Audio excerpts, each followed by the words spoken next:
Hey, what's going on everyone? How you guys doing today? Welcome back to the Steve Rising video. And in today's video, we have a complete guide for Gauntlet Eclipse, or Eclipse Gauntlet if you want to call it that way. We'll talk about some of the best characters that you can run the encounters, what are some of the mechanics you'll run into the encounters and how to execute them, and a couple of tips and tricks so you can just get in there, get it done, get your rewards, and make sure that you actually complete it. So hopefully you guys enjoyed today's video, and if you guys do, remember to leave a like and subscribe to the channel in case you guys ain't ready for some more Destiny Rising content. Now with this guy, we're going to be trying to make it as friendly to free-to-play players as possible. So we are going to talk about some of the 5 stars as well as the 4 stars that are going to be good for each encounter. So even if you don't have every single mythic character, don't worry, we'll also talk about some of the 4-star alternatives that will also get you through this fairly easy. Now before we get started, I will recommend that you run at least Gauntlet Onslaught once, just the regular version, the one with matchmaking, just so you can familiarize yourself with the mechanics if you guys haven't. If you do that, picking up some of the extra mechanics we'll talk about today is going to be much easier, but I'm still going to talk about everything. But now let's get into it, and we're going to be breaking this down encounter by encounter, and let's start with the very first one, Break-In. In this encounter, the main Shinkas you're going to be encounter are Impact Shinkas, as well as some Spread Shinkas in the second part of the encounter whenever you cross the bridge. And the main 2 shields you're going to encounter here are going to be Solar, as well as Void shields. Now for the characters that are going to be good in this encounter, when it comes to the mythics, Wind and Jolder are going to be amazing for being able to deal with the Impact Shinkas. Especially at the very beginning, you basically can just go in there and destroy them immediately. So both of them are going to be really good choices. If you don't have either of those, them going with Ikora or Wolf are also going to be some pretty good choices. You're going to be able to break the shields, and you're also going to be able to deal with the Spread Shinkas, which you're going to encounter in the other side of the bridge. If you do go with Wolf and Ikora, I actually recommend that you're one of the first ones to actually cross the bridge. And with those are the ones that I'm going to recommend. Any mythic character can actually work here, especially now that it's no longer in the contest mode, and you can actually overlevel the characters. Now for the actual mechanics, you're going to be splitting up into 2 teams of 3. One team is going to go to the right side, one team is going to go to the left side, and just make sure that you have one character that can deal with those Impact Shinkas on each side. That is the main thing that you want to worry about, just so you can deal with them as quickly as possible. As soon as you get to your side, you want to start dealing with the Ats, the Captains, the Shinkas going to spawn right after, and you want to deal with them as quickly as possible. As soon as the Shinka spawns, make sure that you deal with them, because it's going to make doing everything else just a lot easier without him there. A couple of seconds after the Shinka spawns, it will also spawn a key captain. And this key is very important for the encounter, essentially the way that's going to allow you to cross the bridge. So you want to make sure that you kill him as quickly as you can, and have one of your teammates in that side pick up the key. And when it comes to crossing the bridge, you always want to have a certain crossing order, so the same people that cross first always cross first, the second, and the third group third, just so things don't get complicated and you always know when you have to actually pick up the key. If you're the person that's picking up the key, pick up the key, head over to the middle, and you're going to stand there just waiting for your teammates to build the bridge. But remember, do help them, try to shoot some things, don't just stand there. Now if you stayed on the side, then your job is going to be to actually build the actual bridge by standing on the platforms. After killing the key captain, a big servitor is going to spawn with a couple of shanks. You got to make sure that you kill the servitor as quickly as possible, because that's the only way they're going to be able to unlock the plate so you can actually start building the bridge. To build the bridge, you need people to be on the plates on both sides, on the right and on the left. But somebody always has to be on the plate. If there's nobody on one of the plates, the bridge will start retracting and you will have to build it up again. So make sure there's always somebody on the plate, or that you're communicating to your team that you're going to be getting off the plate. Now, as soon as you step on the plate, you're going to start getting a debuff here, and this debuff will kill you once it reaches 10. So you got to stand on the bridge for as long as you can, but you are going to have to switch with your teammate whenever you get high enough on your stacks. I recommend that you do the switch when you're around 8, that way your teammate has plenty of time for them to get on the plate, and you to be actually able to get off the plate and not just accidentally stand there for too long and die. So if you're not the person on the plate, make sure that you're close enough to the plate where you can jump on it at a moment's notice. You can still kill the ads that are around the area, just make sure that you're ready to jump on that plate whenever your teammate is trying to get off of it. And usually it's only going to take one switch for the people on the bridge to actually make it to the other side, but if for some reason they can't just make it in one switch, then you basically switch again. And as soon as the people on the bridge make it across, you want to get off the plate and then you start killing the ads. Now for you guys on the bridge, you guys are also going to have a bit of the charged up mechanic, but it's because of the battery. There's gonna be a battery right here that you're gonna need to actually open the door on the other side whenever you cross the bridge. So if one of you guys has to carry it across, and you're essentially gonna be just carrying it to your 9 stacks, dropping it for the other person, and then just carrying it all the way across the bridge onto the door. It's not super complicated, but you are gonna have to do like 2, maybe 3 switches, depending on just how fast you're getting to the bridge. As long as you communicate to your teammate that you're crossing the bridge with, that you're dropping the battery, you should not be in any trouble. It doesn't just blow up as soon as you drop it down on the ground, so you don't have to pick it up right away. You do have a couple of seconds of leeway, so you don't have to like be perfect about it. Now once you're inside the battery, you're gonna have to go to the sides and pick up the Scorch Cannons.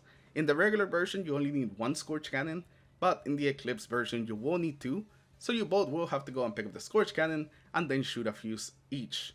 And make sure that you communicate which fuse you're going to be shooting so you don't end up both shooting the same one. And with that, you have completed the first crossing, and the following crossings, they're going to be very similar, except that the plates that you're going to be on are going to be different. Now both of you guys across the bridge, when I head over to the right side plate, and you're essentially going to be doing the switching and main that plate to allow people to cross the bridge. Now if you're on the original side, you start pretty similarly. You kill the Shinka, you kill the key, and the person that's not taking the key basically just teams up with the other person that's being left behind. You guys are gonna team up, go to the left side, and you're gonna basically do the same thing. You're gonna hold the bridge to build it, and then whenever you need to switch out, you're gonna switch out with your new teammate. And that's how you guys are gonna be able to get the second group across. For the final group, it's gonna be pretty simple. The people that were left behind in the original area, they just gotta go around and get the keys, and then wait for the people on the other side to get on the plates and build up the bridge.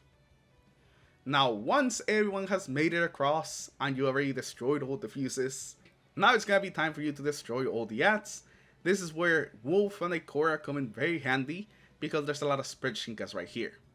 When dealing with the Shinkas, you want to focus a specific one first, so make sure that you just focus one Shinka and try to get it down as quickly as possible, and then you move on to the other Shinka. After the Shinkas are defeated, then some big heavy shanks with void shields are going to come down, and you essentially want to treat them essentially the same way. You focus one of them down to defeat it fully, and then you move on to the other one. Once the second big heavy shank is defeated, then that will be the end of the encounter, and you have beaten the first encounter. Collect your loot. So congrats on beating the first encounter, and now let's head over to the second one. Now the second encounter, Menace above. In this encounter, you're going to encounter arc and void shields, and also spread, as well as rapid fire Shinkas. Now for the characters that are going to be good here, for the mythics, you have a lot of different choices. You have Yolder for the survivability, and also being able to deal with the rapid fires. You have Ning Fei, he's actually amazing in this encounter. You still have Win, and also Stella's also going to be a really good choice. Pretty much any of the mythics are going to be pretty good. And for the legendaries, Kabir and Wolf I think are going to be the best ones for this encounter. Wolf specifically is very good in here, that some people actually take him over some mythics for his ability to be able to deal with both Shinkas. Wolf is actually the only character that can deal with both of them, so he's actually an S tier character in this encounter for sure. Now the first room in this encounter essentially just gives you a little preview of the mechanics you're going to be doing. It's going to show you 2 different symbols, and you're going to have to input them in a certain order. If you don't input them in the order that they show up on the screen, they will kill you. So make sure that you're paying attention which symbols go first and then which ones go after. And the battery mechanic also returns from the first encounter, meaning that you're going to be building up that debuff as soon as you pick up the battery, so you are going to have to switch with your teammates whenever your stacks get high enough. Now for this encounter, you once again are going to be splitting off into teams of 3 on the left side and 3 on the right side. And those are the sides where you're going to input your codes, as well as where one of you guys are going to be heading into the solo room. Now if you're the person that went into the solo room, you're going to have to take out this big server that spawns. He looks intimidating, but he actually doesn't have that much health, so you should be able to deal with them quite easily. Whenever the server is defeated, there's still going to be some ads around, so make sure that they're defeated. And it's also going to unlock this screen, which is going to show you some symbols they're going to have to input, as well as tell your teammates on the outside that they have to input on the outside. Now we're calling out the symbols, you are going to have to call its position, as you see it on the screen. So let's say that you only have 1 and 3, you're going to be calling out what symbol is number 1 and what symbol is number 3. And the reason for this is that the people on the outside are actually going to have to enter it in that sequence. If they don't do it in that sequence, then they'll die, and then you're going to have to wipe.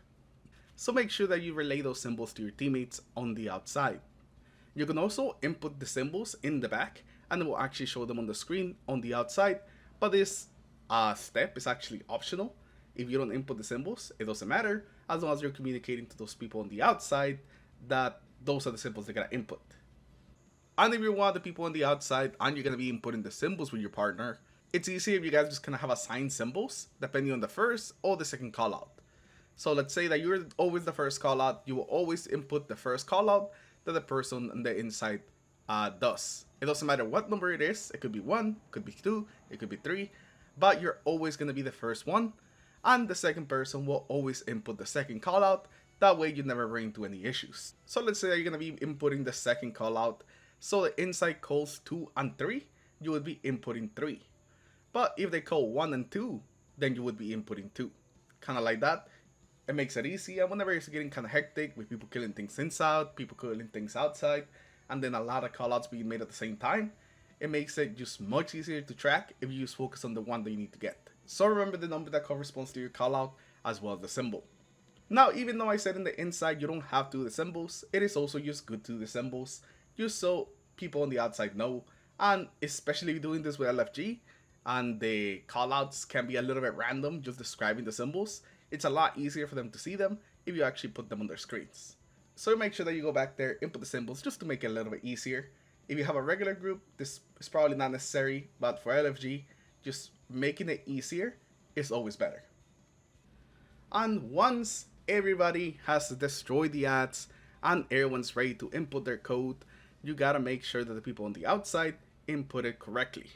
For this step, it's just very important that everyone is ready, because there is a certain time limit where you have to input all the codes. So you gotta make sure that everyone is ready before you actually input the first one. After the first, you put the second one in, the third one, the fourth one, and then that will complete this step of the encounter. When the 4 inputs are in, the people on the outside are going to be teleported to the inside, and then it's going to spawn 2 different Scorch Cannon bundles. Now for this, you don't have to kill both of them, you pretty much just have to kill one, because you only need 1 Scorch Cannon, as long as you don't miss with the Scorch Cannon.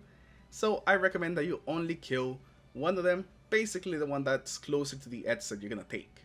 So that will be the one on the right on the first round of this, and the one on the left on the second round of this. You're always going to go right first and then left on the second time around, so just make sure that you focus that one, kill it as quickly as possible, and save some ammo that you're definitely going to need later.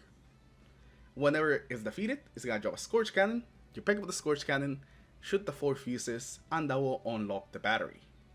After that, one person picks up the battery, and you're essentially going to have to juggle it between the 3 of you. Make sure that you stick close enough to the person with the battery, so you can actually cross these electricity walls.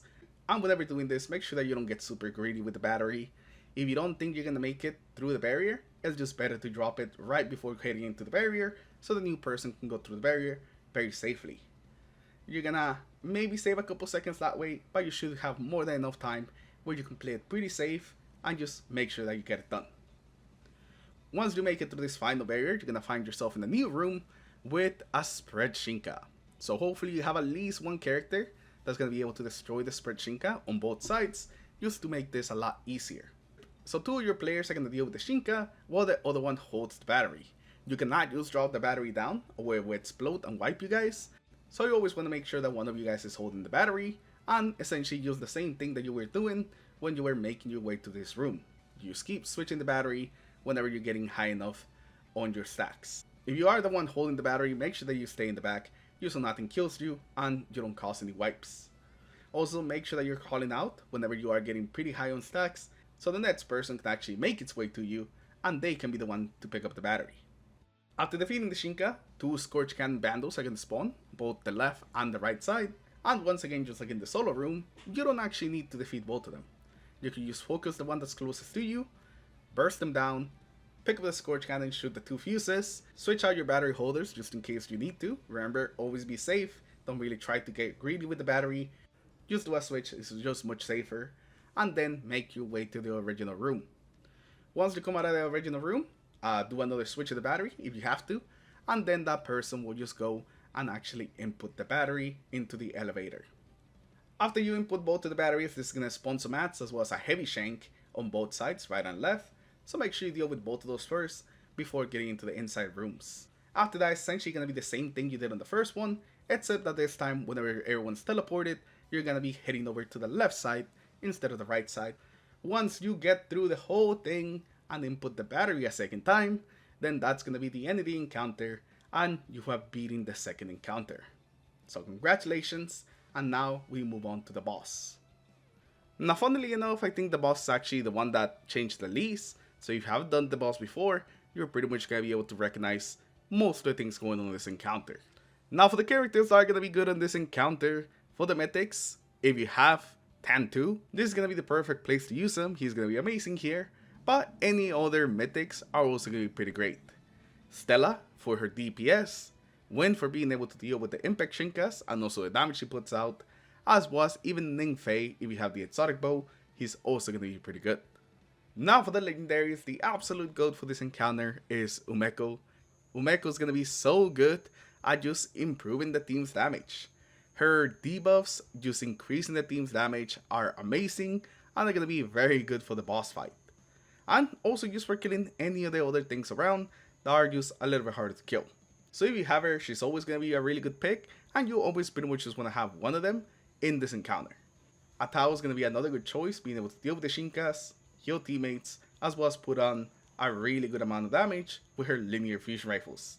Especially if you have the Royal Contravene, she can put out lots and lots of damage. Now for the mechanics, when you start the encounter, you want to head over to the right side, so you can be ready for the first Shinka. This is going to be a piercing Shinka, so make sure that you take it down as a team, just to be able to take it down faster. There's going to be another one across the way, so try to take him out from here as well, just to make it a little bit easier. By the time you defeat him, the boss should be moving to the left and starting his first wave of attacks. Now this is where the first new change into this encounter comes into play, because you might have noticed that this buff right here is essentially on both sides. It's a buff that you can just pick up and it will give you ether osmosis. Now what you're gonna do with this buff is that you need this buff to actually destroy the overseers. There's gonna be overseers now whenever the boss goes to any of the sides, the left and the right, and you gotta make sure that you destroy both of them, if not they're gonna be very annoying. So you wanna assign one person to each side, the right and the left, that are gonna pick up the buff and deal with those overseers. Now once you pick up the buff, you only have 20 seconds, so you definitely wanna make sure that you wait a little bit till you actually see the overseers spawn. If you don't do that, you run the risk of the buff running out before you can actually kill them. And whenever the buff expires, or whenever you pick up a Scorch Cannon, you will gain a debuff where you cannot pick up either a Scorch Cannon or an Ether Osmosis buff for 1 minute. So you're gonna have to work together with your team to assign people to pick up these buffs, since not everyone's gonna be able to pick up all at once. So you need 2 people to pick up the Scorch Cannons, 1 for each Scorch Cannon, and then the 1 person for the Ether Osmosis. For this first side, if you stand up here, where you see us hold it up, you can pretty much deal with everything pretty easily, without you having to like get hit by the waves, because now instead of just doing 1 wave like he does in the normal one, he actually does 3 back to back. After he does the third one though, there is a cooldown period where he won't do an attack, so that's when you can come down, pick up the Scorch Can, and shoot the breakers. Now once you destroy both breakers, he's going to jump over to the other side, and you're essentially going to have to do the same thing. You're going to need 2 people to pick up the Scorch Cannons, as well as 1 person that's going to have to deal with the Overseer. And for the other side, there's also a spot that you can stand on, where you can just completely avoid his electricity attacks. Once you destroy the second set of breakers, stay on the side that you already are, because you're going to have to deal with an Impact Shinka. Now once you destroy the Impact Shinka, it's also going to activate the teleporter, which is going to allow somebody to go into the solo area. Now, the person that goes into the solo area is essentially going to have to destroy a giant servitor with a couple of enemies and also an overseer. So because of this, the person that's going inside doesn't want to just go inside right away. They actually want to pick up the buff first and then go inside, so they can deal with the overseer first and then actually kill the servitor. Once you kill the servitor, the screen will show one of the weak points. You can tell your teammates on the outside, as well as ping it so it stays on the screen. I usually try to do both, call it out and also ping it. Now there is another teleporter on the other side for whenever you kill the second Shinka, but a lot of times you don't need it. You can do this two different ways. You can either go as a team to the other side, kill the Shinka, have another person go in there, and they deal with the servitor, do the call out, or if somebody feels comfortable enough, you can just send one person on the right teleporter, and then once they defeat the first servitor, they can head through the middle and defeat the second servitor, as well as do the second call out. So it just kind of depends the way you want to do it. If you have one person that feels comfortable enough to be able to get both callouts, or if you want two people to get it a little faster, then you can also do that as well. Now for the people that are not going in the inside at all, you're going to have to deal with 2 rounds of overseers. So you got to make sure that 2 people are ready to pick up the buff so they can deal with those overseers. After that, you got to just kill the ads, dodge the missiles from the boss. So make sure that you're always moving and never standing still. And whenever both of the weak points are called out, you shoot them, and that should get you ready for the DPS phase. The people from the inside will be teleported to the outside, and then you will see a countdown for the DPS to start. Now here is where you want to hit this guy with everything you have. Your heavy, your supers, just try to get his health down as quickly as possible, and if you have enough damage, you can possibly even get him down in just one phase. If it's your first time, you probably won't get him down in the first phase, so you will essentially have to run the same thing just all over again because you get another damage phase. Now, the second time around, it is just completely the same mechanics, the same everything, so you just follow the same stuff that we just did in the other one, and you should be able to get to the DPS phase again. And when you manage to get his health to 0, he will go down, and he will present you with the loot, the nice and beautiful loot, and you will have beaten the Gauntlet Onslaught raid. I definitely recommend that you do this, especially for the first clear rewards. And if you're looking for a good place to find some teammates to actually do this with, then the official Discord is a great place to start. I've been seeing a lot of people looking for LFGs there, and make sure that you're honest with your post about trying to beat it for the first time, and I'm sure you'll find some people that you can team up and get this thing done with. Anyways, thank you all for watching today. Hopefully this video has helped you, and I'll see you guys in the next one. Take care everyone, have a good rest of your day. Peace.